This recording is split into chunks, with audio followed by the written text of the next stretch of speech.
ராஜேந்திர சோழனின் கடல் பயணங்களும் கடல் வணிகமும். சோழ பேரரசு காவிரி நதிக்கரையில் கிமு 3ஆம் நூற்றாண்டில் தோற்றுவிக்கப்பட்டது. இதுதான் தென்னிந்தியாவில் நீண்டகாலம் ஆட்சி செய்த பேரரசு ஆகும்.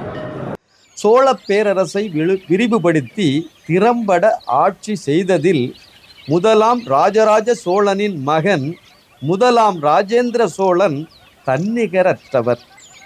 மாமன்னன் ராஜேந்திர சோழன் தென்னிந்திய கடற்பகுதி முழுவதையும் சோழ பேரரசின் ஆதிக்கத்தின் கீழ் கொண்டு வர விரும்பினார்.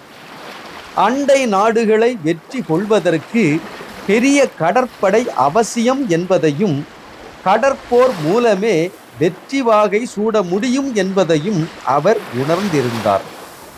அவரது கனவு நனவாகும் வகையில் குறுகிய காலத்திலேயே 9ஆம் நூற்றாண்டின் இறுதியில் தென்னிந்திய பகுதிகள் முழுவதும் சோழ பேரரசின் ஆதிக்கத்தின் கீழ் வந்தன.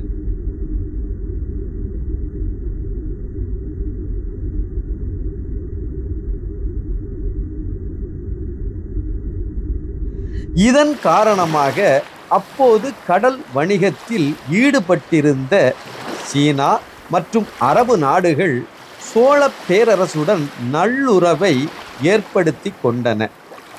அப்போதுதான் ராஜேந்திர சோழன் கடல் வர்த்தகம் பற்றி சிந்திக்க